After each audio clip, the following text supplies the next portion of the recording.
Fuel channel is the heart of a reactor, saves more than 5 minutes per channel, be back into operation for decades to come.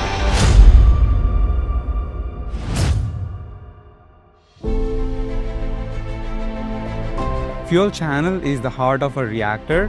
That is the reason we have a lot of tools to make sure these new components that we are installing in the heart of the reactor are safe and are going to last for a really long time. For Unit 3 fuel channel install, we made 10 innovations.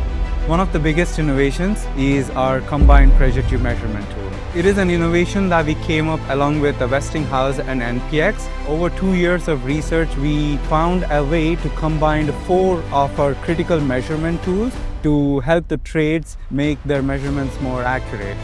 So the tool ensures that we reached the critical measurement points and make sure it forms a leak-tight joint. The combined pressure tube measurement tool saves more than 5 minutes per channel on all the 480 channels that we're going to use to measure the critical parts.